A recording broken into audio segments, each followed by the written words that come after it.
Fund से और HDFC AMC से मिलिंद भरवे साहब हैं। भरवे साहब, मैं आपके पास आऊंगा।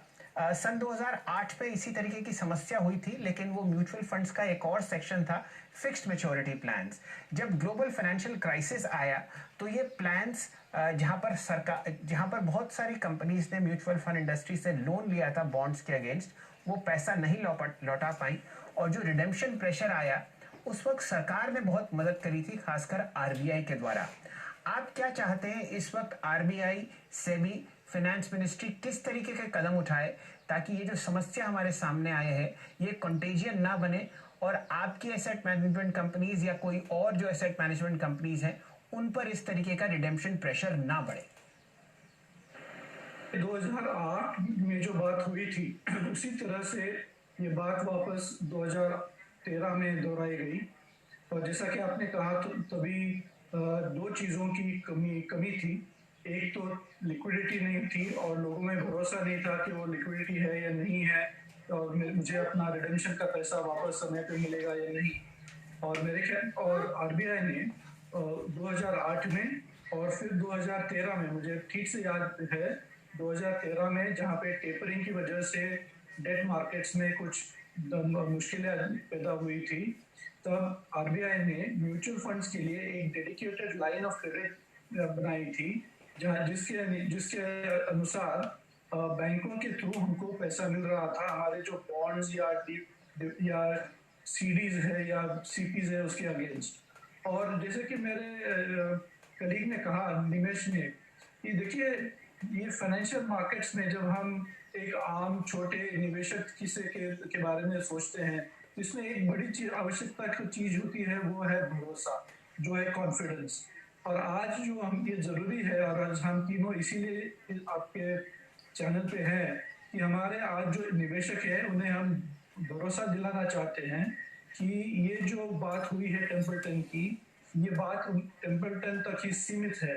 और 2013 में आज जो 2008 और 2013 में जो RBI ने किया था वो एक लाइन ऑफ क्रेडिट की थी।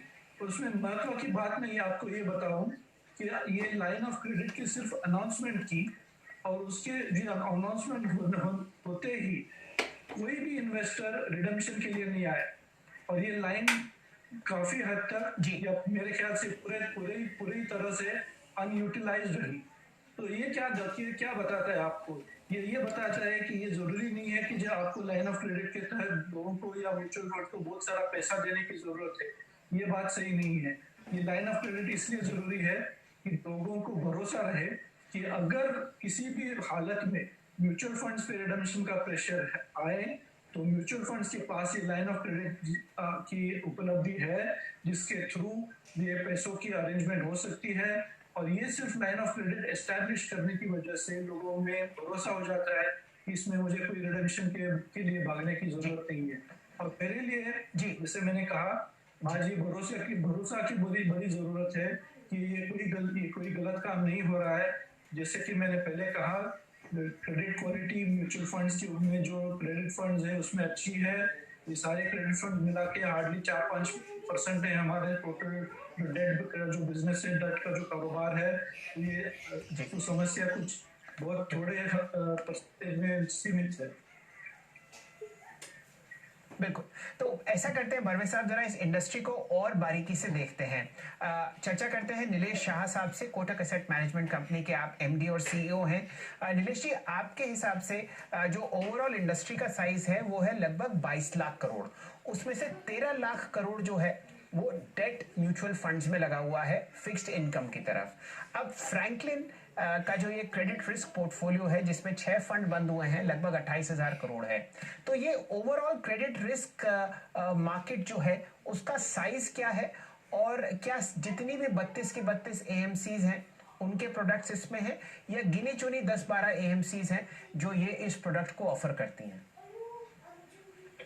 तो जो बड़ी AMCs है उनमें से बहुतेक लोग क्रेडिट रिस्क फंड ऑफर करते हैं, बट उनकी साइज टेम्पल्टन जितनी बड़ी नहीं है। दूसरी चीज जो मोस्ट इम्पॉर्टेंट है और जो निमेश ने बताई कि हर किसी की स्टाइल अलग है। कोई वीरेंद्र सहवाग है जो पहले बॉल पे छक्का मार सकता है और आउट भी हो सकता है, कोई चेतेश्वर पुजारा या राहुल द्रविड़ है जो अपनी विकेट देने को तैयार ही नहीं है। जो most of the credit risk fund and mutual fund industry में उन्होंने बहुत ही सीमित क्रेडिट रिस्क लिया है। उनका पोर्टफोलियो वेल डाइवर्सिफाइड है, उनकी क्रेडिट क्वालिटी काफी अच्छी है एंड मोर इम्पोर्टेंटली उनके पोर्टफोलियो में जो क्रेडिट रिस्क के पेपर्स है वो काफी लिक्विड है, काफी रीजनेबली लिक्विड है। करेक्ट। तो जो बहुतेक म्यूचुअल फंड इंडस्ट्री है उनके क्रेडिट रिस्क फंड आज की तारीख में भी अच्छी क्रेडिट क्वालिटी और लिक्विडिटी प्रोफाइल रख रहे हैं और एक नॉर्मल रिडम्पशन आता रहे तो उसे हम आराम से मैनेज कर लेंगे, उतनी लिक्विडिटी हमने रखी है। अब आपका एक सवाल ये हो सकता है कि अगर किसी ने पहले रिडीम कर लिया तो जो पीछे रह गया वो आदमी का रिस्क बढ़ गया। हमारी कोशिश यही रहेगी कि जब भी रिडम्पशन आएगा हम जो लोएस्ट क्रेडिट रिस्क वाला पेपर है वह बेचेंगे ताकि we are fair to people who are coming in. जो आदमी इन्वेस्टर हमारे साथ रह रहा है उसके साथ भी सही ताल्लुक रखे और जो जा रहा है वो भी अपने रिस्क का शेयर लेके जाए। तो जो इन्वेस्टर क्रेडिट रिस्क फंड में निवेश करके रहेगा, इन्वेस्टेड रहेगा, उसकी रिस्क प्रोफाइल हम बढ़ाएंगे नहीं, जो एग्जिस्टिंग रिस्क है उसको सारे इन्वेस्टर्स में डिस्ट्रीब्यूट करेंगे। बिल्कुल। तो ऐसा करते हैं निमिष भाई, जरा इस प्रॉब्लम की तरफ जरा बारीकी से नजर डालते हैं। पिछले हफ्ते आरबीआई गवर्नर श्री शक्तिकांता दास ने 50,000 करोड़ रुपए रखे थे पब्लिक सेक्टर बैंक्स के लिए ताकि वो छोटी एनबीएफसीज को ये लेंड करें। अब जब वो ऑक्शन हुआ तो उसमें सिर्फ 50% डिमांड आई और बहुत ही जबरदस्त रिस्क एवर्जन आपको देखने को मिला पब्लिक सेक्टर बैंक्स द्वारा। अगर पब्लिक सेक्टर बैंक एनबीएफसी को लेंड नहीं करेगा तो ये एनबीएफसी किस हिसाब से पैसे लौटाएगी म्यूचुअल फंड्स को? आपके हिसाब से किस तरीके का कोई कॉन्फिडेंस मेजर लिया जाए ताकि बैंक्स दोबारा लेंडिंग शुरू करें, चाहे वो एसएल ग्रुप को हो, चाहे वो फ्यूचर ग्रुप को हो जिनके नाम आ रहे हैं इन कमर्शियल पेपर में, और ये एक लिक्विडिटी का जो चक्का जाम हुआ है वो खुले। क्राइसिस इस बात का नहीं है कि आप पे कर सकते हैं या नहीं कर सकते, क्राइसिस ये है कि लिक्विडिटी ड्राई अप हो चुकी है और बिना लिक्विडिटी के कोई भी फाइनेंशियल मार्केट, कोई भी इंस्ट्रूमेंट काम नहीं करता। चेंज दिस कि लिक्विडिटी तो है मार्केट में, बैंक्स के पास पैसे, अगर हम रिवर्स रेपो में देखें तो 7 लाख करोड़ रिवर्स रेपो में रखे हुए हैं। तो बैंक्स के पास पैसे तो है, वो पैसे, और आपने ये एनबीएफसी की बात, if you look at the mutual fund industry पर से, ज्यादा करके mutual fund industry is in the big NBFCs only where जिनको आज भी लोग पैसा देने को तैयार है, right? There are a lot of NBFCs. कोई भी मार्केट में जब एक 1.5 साल से ये एनबीएफसी की बात कर रहे हैं हम, तो आज भी कुछ एनबीएफसी है जो बढ़ रही है, जिनको हम पैसा देने में बहुत खुश है, वही एनबीएफसी बची है। बाकी सारी एनबीएफसी जिसपे थोड़े क्वेश्चन मार्क थे, उन्होंने सारा पैसा म्यूचुअल फंड का वापस कर दिया।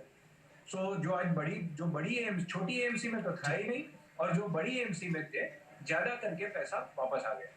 सो NBFC was a problem of October 2018, right? By the time you are in March 2020, ज्यादा करके पैसा, right? I am saying ज्यादा करके पैसा most of the mutual funds में आ गया। I'll give you a perspective. You are talking about the total figures. 50,000 crore है total credit risk fund, right? 50,000 crore से भी कम है, विद फ्रैंकलिन का भी चला गया तो उससे भी कम हो जाएगा।